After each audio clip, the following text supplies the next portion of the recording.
Okay, you just pushed me over.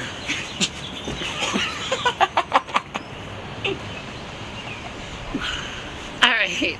If you're wondering why we're sitting like this, it's because the table outside is a little bit wobbly, and so we both are straddling the wood. So basically, we're straddling wood together. I mean, this is a new level to our friendship. I'm okay with it. But yeah, okay. So yeah. We are here in Toronto, or in I swear to God, I didn't have a double Jagger before I started filming. I promise. Fingers crossed. I'm totally lying. I did. We are here in Hamilton filming at my very good friend Scott McDonald's restaurant here in Hess Village. It's called Che. I wanted to have Jackson come on as a guest on my show because recently I read a post for him that said that he was quitting social media, and I got really upset at that because I felt as though it allowed the bullies to win.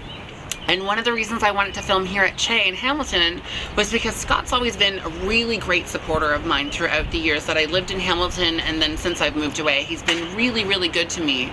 And so I thought that the only place that I would want to film would be here at Che Buritto in Hess Village. Jackson, so tell me what happened. So, keeping it clean, we have some children watching. So basically it was a lot of people that I used to know, people that I do know, being shady. Mm-hmm. And they were, there's you don't need to yell. A very vulgar website that you know of. A website that I was posted on several times. And I had a conversation, I remember, because you actually sent me a link, remember? Do you remember sending me that link? Yeah, I did. And do you remember me lashing out at you? Yes, I did. Telling you that as a friend, I didn't want to see that kind of stuff anymore? Yep, definitely. I feel like you don't do that. Well, I feel like you give into it. I feel like you're an addict. I feel like let's not think drugs here, people. Let's be, But I feel like someone comments on you or someone mentions you and you just feel the need to like, oh my God, I have to look what they're saying. I need to know. You do that, don't you? Well, sometimes. Okay, first thing first. Back away from the fucking computer. Whenever someone sends you that stuff, this is my words of advice, and it worked for me. It really did. Whenever someone sends you those links, politely or very bitchily like I did, tell them, I don't want to see these links. Please don't send them to me. I'm not a fan of them. If you send them to me again, I'm going to block you. And this could be a friend that you've had for life. Because the thing is that the only reason these people are sending those things to you is to get your goat, to upset you. And because they know you're going to lash out, to watch how you react. That's true. Right? Okay, so go on. So, they were posting me on that vulgar website for over 2 years when I straightened out my life and stuff and got myself back in the right path. Right. But this time, it was, I guess you could say, the slice of the cake. They were taking a lot of... The cherry on the pie is what they call it, I think. Yeah, the cherry on the top of the pie, or the cherry on the sundae. Cherry on the sundae, that's it. That's it. Ta-da! But, yeah, and everything I did, basically, let's say I post something that was positive, right? Mohawk College, or stuff on social media, or just whatever in general, right? Mm-hmm. They felt the need to take that information, twist it to fit their own hate speech, whatever, right? And then post it. Right. And they would steal my pictures right out of my albums, which the majority of my albums are friends only, so I know it's people on my friends list, I just can't pinpoint who. They would you should use the word air quotes friends then, right? Friends. Because if they're not real friends, right? That's why I always say like normal in air quotes and friends in air quotes, because there's certain people that I go, oh, that's my friend. That's in air quotes, honey. That's not a real friend right there. Yeah. So if you know that your album is only private, then start using start using friends. Yeah. Air quotes, right? I mean, They're not real friends if that's what they're saying. Exactly. That's true too. So on top of that, I lost. So when I turned 21, I aged out of foster care, and I was in foster care for at least 10 years, right? Right. And I was in foster care as a kid. I think that's one of the things that we bonded over. Yeah. Go ahead. And basically, I lost my guardians, you know? Turning 21, when you're a Crown Ward, you turn that age, your file closes. And they're like, hashtag bye, Felicia. So long. So Best of luck. It's true, and you know it.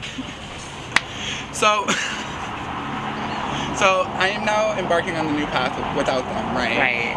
And that's hard. Like, I got taken from my mother and put into foster care, and for that kind of lifestyle for 10 years, and then for them just to say bye, right? So, And that's the thing, though, right? Listen. That's the thing about online bullies, right? They'll find something that they know will hurt you, and Yes. they'll use it against you. Oh no, yeah, for sure. These people, individuals, have used Fuckers. That's what I'm gonna say. There's the shots kicking in.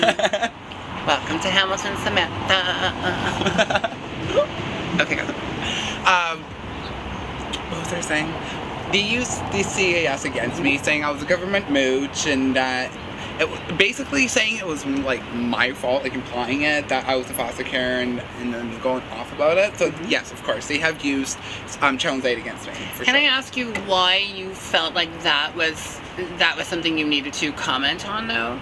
If, like, I mean, you know, being a child of the courts is not a mooch. You know that there's circumstances that cause you to be like that. So why feed into their, like, I mean, I get it. You're very young, and so your reaction is impulsive, and you want to make sure that you're like dotting all your I's and crossing all your T's, so you want to address everything. But sometimes there's things that just don't need to be addressed, like a comment like that. Like, anything against my mother, listen, you come after my mother, that's the end of it, motherfucker. I will go to jail for punching you in the fucking mouth in public and have no issue doing it. But, you know, I grew up in foster care. What's wrong with that? Why is that a thing is it something that you feel shameful about because of everything? Actually, I used to feel shameful about growing up in care, but as I got older and I got more knowledge and I got to know more about why I was there, or what my mother is like the full length story on my mother, right? And then knowing about all the other factors that played into it, right? Factors that people don't know about already, right? Exactly. Which is private information. Yes. So they're only grasping at straws of what that they feel they can attack you with. Yes, for sure they are. Yeah. So I came to the point where I wasn't ashamed. Right. And eventually I got to a point before I aged out where I can go and speak out on behalf of other foster youth and make things better for them, right? Right. So, no, I'm not shameful. Not ashamed. I'm not ashamed. College student 101, yeah, okay.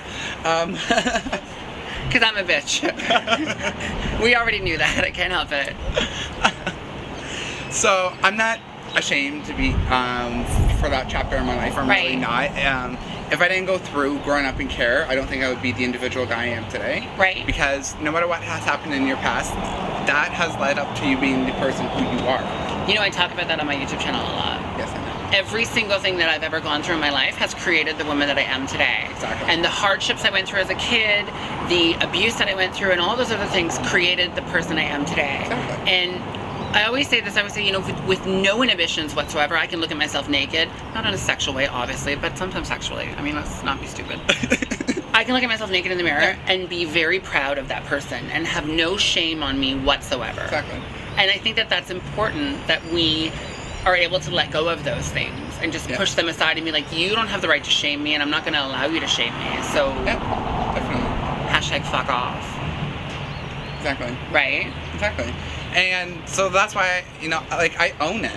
Like, I own the fact of that chapter, right? Like, I don't hide it. Like, I know other foster youth who hide the fact that they're in care, right? Right. But I'm not one of them. I own it, right? I'm not going to hide that. Well, why should you? Exactly. Why should you? We live in a shame-based society where everyone tries to shame you for everything. Why? Why should you feel shame for that? Is that your fault? No.